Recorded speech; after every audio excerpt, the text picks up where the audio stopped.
Coffin Road proudly presents Dagon by H.P. Lovecraft. Read by Ryan Marshall. I'm writing this under an appreciable mental strain, since by tonight I shall be no more.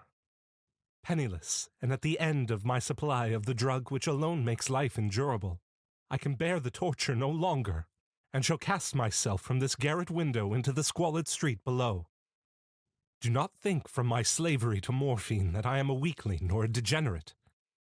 When you have read these hastily scrawled pages, you may guess, though never fully realize, why it is that I must have forgetfulness or death. It was in one of the most open and least frequented parts of the broad Pacific that the packet of which I was supercargo fell a victim to the German sea raider. The Great War was then at its very beginning, and the ocean forces of the Hun had not completely sunk to their later degradation, so that our vessel was made a legitimate prize, whilst we of her crew were treated with all the fairness and consideration due us as naval prisoners. So liberal, indeed, was the discipline of our captors, that 5 days after we were taken, I managed to escape, alone, in a small boat with water and provisions for a good length of time. When I finally found myself adrift and free, I had but little idea of my surroundings. Never a competent navigator, I could only guess vaguely by the sun and stars that I was somewhat south of the equator. Of the longitude I knew nothing, and no island or coastline was in sight. The weather kept fair, and for uncounted days I drifted aimlessly beneath the scorching sun, waiting either for some passing ship or to be cast on the shores of some habitable land. But neither ship nor land appeared, and I began to despair in my solitude upon the heaving vastnesses of unbroken blue. The change happened whilst I slept. Its details I shall never know, for my slumber, though troubled and dream-infested, was continuous. When at last I awaked, it was to discover myself half sucked into a slimy expanse of hellish black mire, which extended about me in monotonous undulations as far as I could see, and in which my boat lay grounded some distance away. Though one might well imagine that my first sensation would be of wonder at so prodigious and unexpected a transformation of scenery, I was in reality more horrified than astonished. For there was in the air and in the rotting soil a sinister quality which chilled me to the very core. The region was putrid with the carcasses of decaying fish, and of other less describable things which I saw protruding from the nasty mud of the unending plain. Perhaps I should not hope to convey in mere words the unutterable hideousness that can dwell in absolute silence and barren immensity. There was nothing within hearing, and nothing in sight, save a vast reach of black slime. Yet the very completeness of the stillness and the homogeneity of the landscape oppressed me with a nauseating fear. The sun was blazing down from a sky which seemed to me almost black in its cloudless cruelty, as though reflecting the inky marsh beneath my feet. As I crawled into the stranded boat, I realized that only one theory could explain my position. Through some unprecedented volcanic upheaval, a portion of the ocean floor must have been thrown to the surface, exposing regions which for innumerable millions of years had lain hidden under unfathomable watery depths. So great was the extent of the new land which had risen beneath me, that I could not detect the faintest noise of the surging ocean, strain my ears as I might. Nor were there any seafowl to prey upon the dead things. For several hours I sat thinking or brooding in the boat, which lay upon its side and afforded a slight shade as the sun moved across the heavens.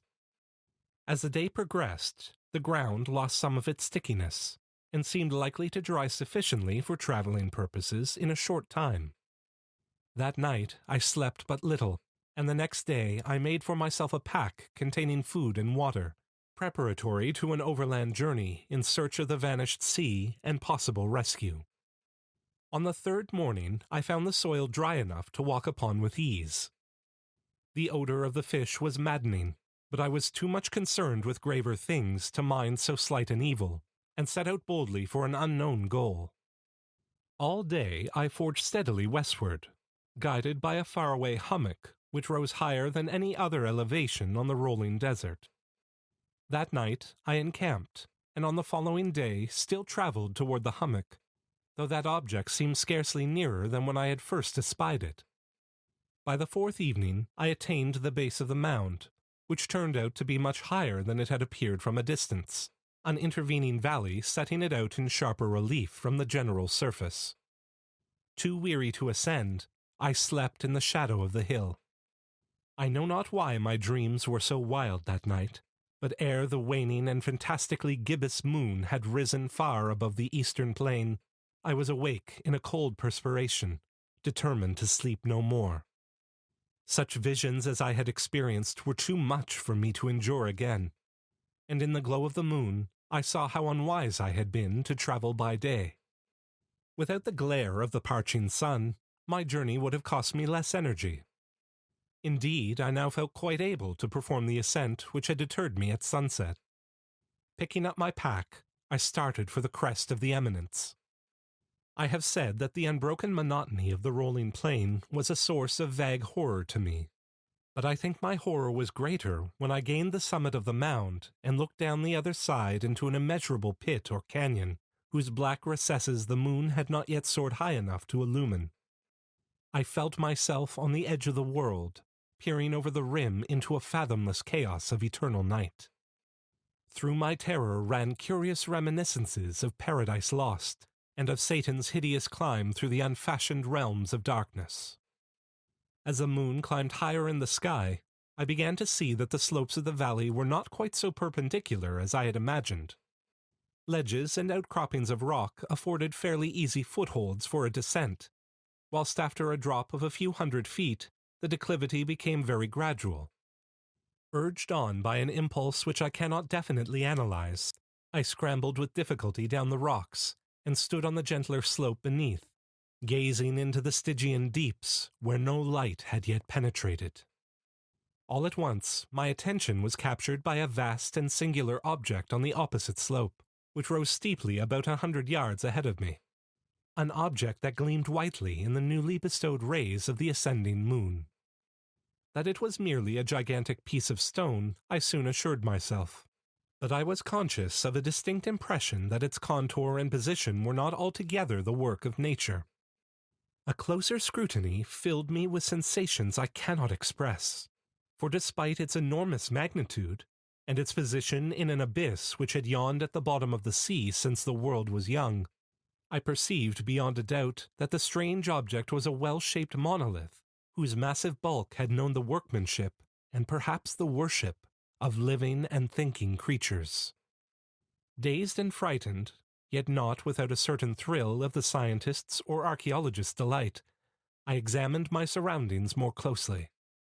The moon, now near the zenith, shone weirdly and vividly above the towering steeps that hemmed in the chasm, and revealed the fact that a far-flung body of water flowed at the bottom, winding out of sight in both directions and almost lapping my feet as I stood on the slope. Across the chasm, the wavelets washed the base of the Cyclopean monolith, on whose surface I could now trace both inscriptions and crude sculptures. The writing was in a system of hieroglyphics unknown to me, and unlike anything I had ever seen in books, consisting for the most part of conventionalized aquatic symbols, such as fishes, eels, octopi, crustaceans, mollusks, whales, and the like. Several characters obviously represented marine things which are unknown to the modern world, but whose decomposing forms I had observed on the ocean-risen plain. It was the pictorial carving, however, that did most to hold me spellbound. Plainly visible across the intervening water on account of their enormous size were an array of bas-reliefs whose subjects would have excited the envy of a Dore.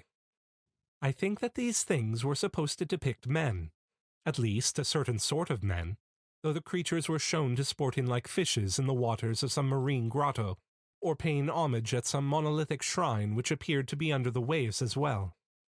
Of their faces and forms I dare not speak in detail, for the mere remembrance makes me grow faint. Grotesque beyond the imagination of a Poe or a Bulwer, they were damnably human in general outline, despite webbed hands and feet, shockingly wide and flabby lips, glassy, bulging eyes, and other features less pleasant to recall. Curiously enough, They seemed to have been chiseled badly out of proportion with their scenic background, for one of the creatures was shown in the act of killing a whale, represented as but little larger than himself. I remarked, as I say, their grotesqueness and strange size, but in a moment decided that they were merely the imaginary gods of some primitive fishing or seafaring tribe, some tribe whose last descendant had perished eras before the first ancestor of the Piltdown or Neanderthal man was born. Awestruck at this unexpected glimpse into a past beyond the conception of the most daring anthropologist, I stood musing whilst the moon cast queer reflections on the silent channel before me. Then suddenly I saw it. With only a slight churning to mark its rise to the surface, the thing slid into view above the dark waters. Vast, Polyphemus-like, and loathsome, it darted like a stupendous monster of nightmares to the monolith, about which it flung its gigantic, scaly arms, the while it bowed its hideous head and gave vent to certain measured sounds. I think I went mad then. Of my frantic ascent of the slope and cliff, and of my delirious journey back to the stranded boat, I remember little. I believe I sang a great deal, and laughed oddly when I was unable to sing. I have indistinct recollections of a great storm some time after I reached the boat. At any rate, I know that I heard peals of thunder and other tones which nature utters only in her wildest moods. When I came out of the shadows, I was in a San Francisco hospital, brought thither by the captain of the American ship which had picked up my boat in mid-ocean. In my delirium I had said much, but found that my words had been given scant attention.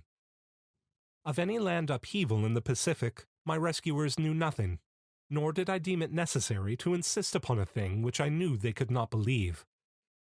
Once I sought out a celebrated ethnologist, and amused him with peculiar questions regarding the ancient Philistine legend of Dagon, the fish god. But soon perceiving that he was hopelessly conventional, I did not press my inquiries. It is at night, especially when the moon is gibbous and waning, that I see the thing. I tried morphine, but the drug has given only transient surcease, and has drawn me into its clutches as a hopeless slave. So now I am to end it all, having written a full account for the information or the contemptuous amusement of my fellow men. Often I ask myself if it could not all have been a pure phantasm, a mere freak of fever as I lay sun-stricken and raving in the open boat after my escape from the German man-of-war. This I ask myself, but ever does there come before me a hideously vivid vision in reply. I cannot think of the deep sea without shuddering at the nameless things that may, at this very moment, be crawling and floundering on its slimy bed, worshipping their ancient stone idols, and carving their own detestable likenesses on submarine obelisks of water-soaked granite. I dream of a day when they may rise above the billows, to drag down in their reeking talons the remnants of puny, war-exhausted mankind. Of a day when the land shall sink, and the dark ocean floor shall ascend amidst universal pandemonium. The end is near.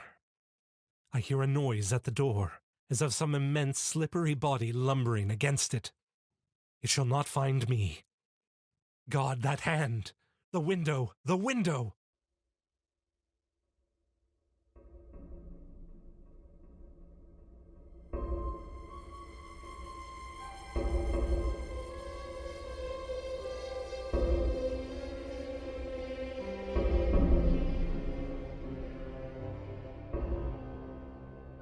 Thank you for listening to this Coffin Road production of Dagon by H.P. Lovecraft. Read and produced by Ryan Marshall. Theme music by Andrei Sitkov. Photography by Chris Bayer.